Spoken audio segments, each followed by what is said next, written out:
మాతృదేవోభవ, పితృదేవోభవ, ఆచార్య దేవోభవ.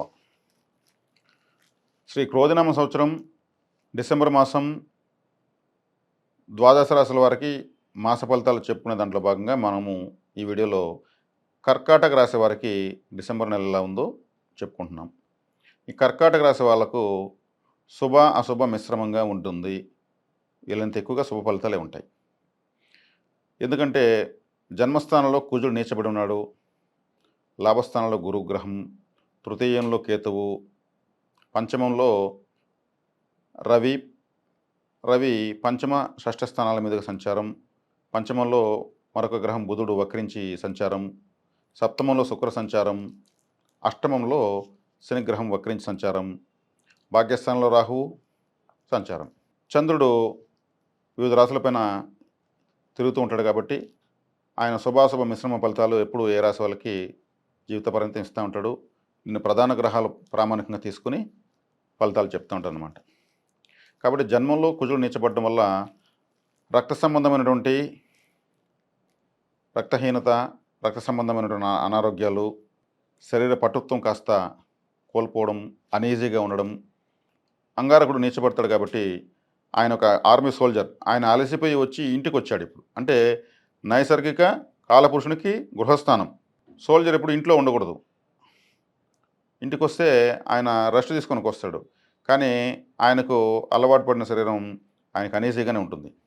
మీ రాశికి పంచమాధిపతి మీకు మానసిక స్థానమైనటువంటి కర్కాటకంలో ఉండడం వల్ల మీకు కాస్త కసకసగానే ఉంటుంది. అందున అష్టమ శని వక్రించాడు, ఆయన సప్తమం వైపు ప్రయాణిస్తున్నాడు.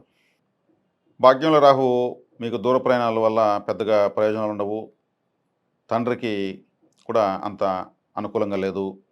తృతీయంలో కేతువు మీకు చక్కగానే మంచి ఫలితాలు ఇస్తాడు. మీకు పంచమంలో బుధుడు వక్రించి ఉండడం వల్ల ఈ పంచమ బుధుడు మీకు వక్రించి మంచి ఫలితాలు ఇచ్చేదేముండదు. కానీ గురువు నియంత్రిస్తున్నాడు లాభస్థానంలో, మీకు ఇదే అదృష్టం. అదేవిధంగా కుజుడు మీకు ఎంత జన్మరాశిలో ఉండి ఇబ్బంది పడుతూ ఉన్నా, మీకు కాస్త అనీజీగా ఉన్నా, మీ రాశిని బాధిస్తున్నటువంటి అష్టమ శనిని నియంత్రిస్తుండడం, మీ రాశికి చతుర్థ లాభాధిపతి అయిన శుక్రుని నియంత్రించడం, అదేవిధంగా గురువు మీ రాశికి వ్యయ తృతీయాధిపతి అయినటువంటి బుధుణ్ణి నియంత్రించడం, రవిగ్రహము 5, 6వ ఇంటికి రావడం వల్ల దిగ్బలాన్ని పొందడం వల్ల మీకు రవి, గురు, కుజ, కేతు గ్రహాల యొక్క బలం ఉంది. జన్మలో నీచ వల్ల అనీజీగా ఉంటుంది అంతే, కానీ ఫలితాలు బాగానే ఉంటాయి. 60 to 70% మీకు బాగానే ఉంది. ఈ అష్టమ శని ప్రభావము ఇప్పుడు పూర్తిగా పనిచేయదు. శని అష్టమంలో ఉండడం వల్ల అది ఒక జల్లెడ లాంటి ప్రదేశం. ఎన్ని నీళ్ళు పోసినా నిలవు, మారక స్థానం అంటారు. ఆ శనిని నియంత్రించేస్తున్నాడు అంగారకుడు. అదే మీకు ఒక పెద్ద అదృష్టంగా చెప్పొచ్చు. పాపగ్రహం అనేటువంటి బుధుడిని గురువు నియంత్రిస్తున్నాడు. కాబట్టి మీరు డాక్యుమెంట్కి సంబంధించినటువంటి కరెక్షన్స్ చక్కగా చూసుకోవచ్చు. వెరిఫై అవి డాక్యుమెంట్స్లో ఉన్నటువంటి కరెక్షన్స్ని కూడా మీరు చూసుకొని సెర్చ్ చేసుకుంటే సరిపడిపోతాయి. చాలామందికి భూమికి సంబంధించినటువంటి డాక్యుమెంట్స్ ప్రాబ్లం ఉంటుంది. దాన్ని సవరించుకోవడానికి ఆఫీసుల చుట్టూ తిరుగుతూ ఉంటారు. ఆ డాక్యుమెంట్ ప్రాబ్లమ్స్ అంతా కూడా క్లియర్ అవుతాయి.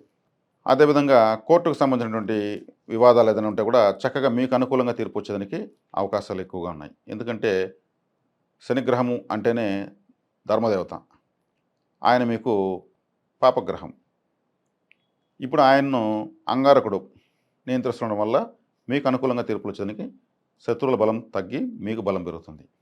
కాబట్టి మీరు చక్కగా ఇప్పుడు శుక్రుడిని కూడా ఈ అంగారకుడు నియంత్రిస్తున్నాడు కాబట్టి స్త్రీలకు సంబంధించిన అనారోగ్యాలకు వైద్యం ద్వారా పరిష్కారం దొరికేదానికి అవకాశం ఉంది. ఎక్కువగా స్త్రీలకు ఎక్కువ అనారోగ్యాలు చేస్తుంటాయి కాబట్టి స్త్రీ వైద్య నిపుణులు కూడా ఎక్కువ అవుతున్నారు. కాబట్టి ఇప్పుడు మీకున్నటువంటి ఈ రాశి స్త్రీలకు చక్కటి ఆరోగ్యం కుదిరేదానికి మంచి వైద్యం దొరుకుతుంది. మీరు తీసుకున్నటువంటి మందులు బాగా పనిచేస్తాయి. పనిచేసినప్పుడు కదా ఆరోగ్యం కుదురుతుంది. కానీ కాస్త శ్రమతో కూడుకుని అన్ని ఫలితాలు వస్తూ ఉంటాయి. ఎందుకంటే అంగారకుడు నీచబడి రాశిలో ఉండడం వల్ల, అంతే, ఇంకేం లేదు. కాబట్టి ఈ రాశి వాళ్లకు ఇంకా చతుర్థ స్థానాధిపతిని అంగారకుడు నియంత్రించడం, అన్ని మెజారిటీ ప్లానెట్స్ అంతా అంగారకుడు నియంత్రిస్తున్నాడు, పాపగ్రహాలన్నింటినీ. మీకు గృహ, వాహన, భూ, ఆర్థిక లావాదేవీలను కూడా కాస్త శ్రమతో అన్నీ సమకూరుతాయని మాత్రం గట్టిగా చెప్పొచ్చు. ఇక చంద్రబలం మీకు తరచూ వస్తూ పోతూనే ఉంటుంది. ఆ రాష్ట్రాధిపతి ఇచ్చేవాళ్ళ ఫలితాన్ని ఇస్తూనే ఉంటాడు. ప్రధాన గ్రహాల స్థితి అలా ఉంది. దూర ప్రాంత ప్రయాణాల వల్ల మీకు పెద్దగా ప్రయోజనం ఉండదు ఈ మాసం. ఎందుకంటే భాగ్యస్థానంలో రాహువు ఉన్నందువల్ల. అంటే త్రిప్పటి ఎక్కువ ఉంటుంది. ఒకవేళ మీరు వెళితే కూడా ఫలితం చాలా తక్కువ ఉంటుంది.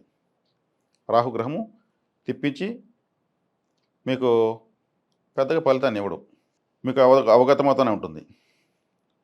నీటి ప్రయాణాలు కూడా పెద్దగా లాభించవు. నీటి యొక్క వ్యాపారం కూడా, నీళ్ళ వ్యాపారం కూడా పెద్దగా ఎవరైనా చేస్తూ ఉంటే పెద్దగా లాభాలు ఉండవు.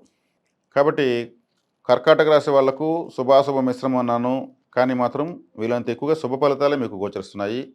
చక్కగా మీరు అవగాహనతో కూడుకున్నటువంటి మాసంగా ఇది మీకు చెప్పవచ్చు. లాభస్థానంలో ఉన్న గురువు సంపూర్ణ శుభ ఫలితాన్ని అన్ని విషయాల్లో మీకు ఇస్తున్నాడు. కాబట్టి ఈ మాసం మీరు మరిన్ని చక్కని ఫలితాలు కావాలనుకుంటే మీకు సుబ్రహ్మణ్య స్వామి యొక్క ఆరాధన ఎక్కువ చేయాలి. ఎందుకంటే జన్మస్థానంలో అంగారకుడు నీచబడి ఉండడం వల్ల ఆయనకు అధిష్టాన దేవత అయిన సుబ్రహ్మణ్యేశ్వరుణ్ణి మీరు ఆరాధించాలి. సుబ్రహ్మణ్యేశ్వరుని ఆరాధించాలంటే మీరు చికెన్ తినకూడదు. చికెన్ తిన్నారంటే మీకు అప్పులు ఎతుక్కుంటూ వస్తాయి. ఎందుకంటే సుబ్రహ్మణ్య స్వామి యొక్క పతాకంలో ఆయన ఒక కోడి చిహ్నాన్ని పెట్టుకున్నాడు. ఆ కోడి అనేటువంటిది కేతువు. కేతువు మీకు దిగ్బలాన్ని పొందున్నాడు. మీకు ఎవరైతే రాజయోగాన్ని ఇస్తారో ఆ కేతువుకు సంబంధించినటువంటి, కేతు అంటే కోడే, కోడి అంటే కేతు, కేతు అంటే అప్పు. అప్పును మీరు తింటే అప్పే కదా పెరుగుతుంది, దాని ద్వారా వచ్చే ఎనర్జీతో. కాబట్టి ఇప్పుడు మరి అంగారకుడు లగ్నంలో నిచ్చబడి ఉండడం వల్ల మీరు చికెన్ తినకూడదు. అదొక మీకు ఒక ఆహార పరిహారం. సుబ్రహ్మణ్య ఆరాధన చక్కగా చేయాలి. ఆయన యొక్క సంబంధించినటువంటి కవచాలు, స్తోత్రాలు, మంత్రాలు కానీ ఏదైనా మీకు ఇంత వచ్చింది మీరు చేసుకోవచ్చు. మంగళవారం నియమం ఉండడం మంచిది. ఎరుపు రంగుకి మీరు ప్రాధాన్యత ఇవ్వచ్చు.